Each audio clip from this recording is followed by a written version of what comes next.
Hey there, I actually had a lot of fun writing my latest Substack publication on work fame. So this is the name of my weekly publication on a tool called Substack.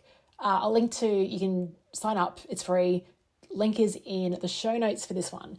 But I had way too much fun writing this article, so I just wanted to read it to you on today's episode.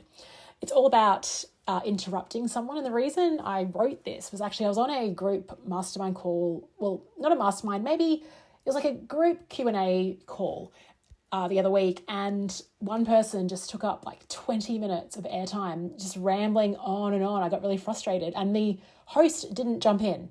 They were being really nice, but I was getting quietly agitated, and so I thought I'd write this piece. All right, so it's called The Dark Arts of Interrupting Someone. May I ask you a question? That's what Alan Weiss said to me 13 seconds into my very first mastermind call. I mean, I'd barely warmed up. I wanted to ask him a question, but first, I eased into it by giving him some background info. You know what it's like, you share a bit of context, a dash of nuance, maybe a side quest or two, before landing on the actual question. When he interrupted me, it was the conversational equivalent of a record scratch. What the?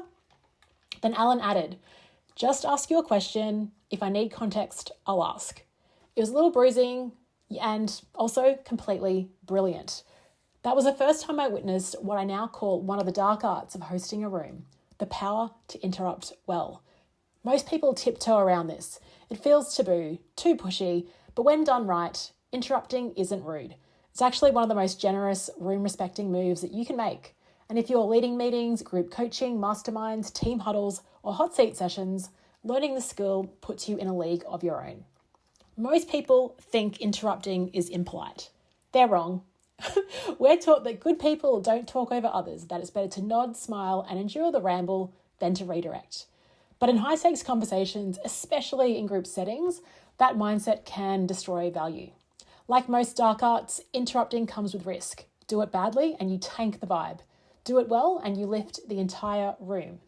However, if you choose not to interrupt, here's what happens.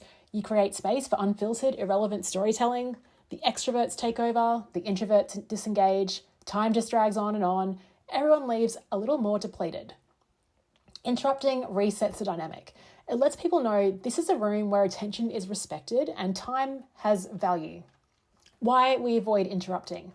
Gosh, even though I am now a confinterrupter, which is a confident interrupter, it's not like I enjoy it. Like every time I have to muster up the courage to give it a go.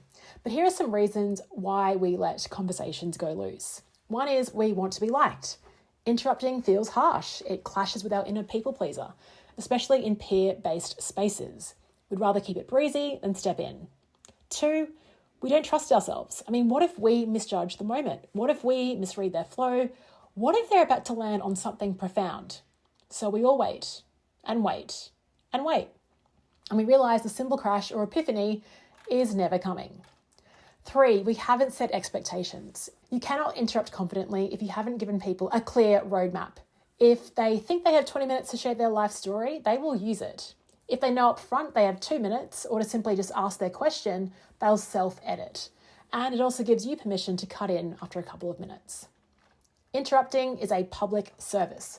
Honestly, if you interrupt to set things on course, you are my new hero. Firstly, it protects the group. Imagine you're running a Zoom for 8 people, 60 minutes total. Back of napkin math is 7.5 minutes per person, max. One overtalker blows that out. A sharp interruption reins it in. It restores rhythm and makes it more equitable. Everyone else in that call is sighing with relief and giving you virtual high fives. Secondly, it protects the speaker. Honestly, like most people don't even realize they're meandering. They think they're being helpful by providing context, but often they're just drowning in detail.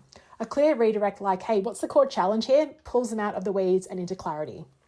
Thirdly, it protects your reputation.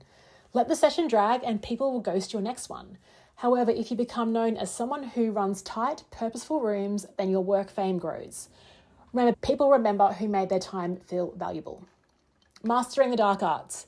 How to protect the room without killing the vibe. So how do you create group value without being a micromanager? This is where Michael Bungay Stanier's concept of stage directions comes into play. In his book, The Advice Trap, by the way, if you listen to the audiobook, you might hear my commentary, MBS talks about sealing the exits. In your coaching conversations, you have to gently, confidently bring the room back to purpose. And the tool for that, well, it's a well-placed interruption. Some powerful redirect phrases include, let me jump in here. Can I pause you for a second? Hey, what's the real challenge you're trying to answer right now? Your tone matters. You can't just say the right phrase. You have to land it. Drop your voice. Slow your pace. Honestly, when I'm on the other side of a call and someone starts monologuing, I feel so much relief when the host jumps in with a redirect. Be that person for other people. Set the game plan early. Want to interrupt without shocking people? Lay the groundwork. Try opening with, hey, we've got a lot to cover, so I may jump in to keep us focused. Please keep context to 1 or 2 sentences, then ask your question. If I cut in, it's just to help make the most of our time together. You can shift the tone of an entire session in your first 60 seconds. Use them. Work fame is built on dark art mastery. Most people talk too much. Few know how to interrupt well. Even fewer know how to manage group time in a way that builds trust and sharpens value. By the way, it's not only 100% of the host's responsibility to reinforce this. If you need 10 minutes to explain your question, you don't have one. You have a monologue. Save it for your journal. Oops, too harsh? Let me know in the comments. And I kind of end there and just share that I'm jumping on a live stream with Alan Weiss and just promoting this podcast. So I won't read the rest of that, but that's what I think in terms of interrupting. I think it's a really great service that you can offer others. So just have that mindset in mind next time you're hosting a call. Thanks so much for listening, and I'll speak to you tomorrow.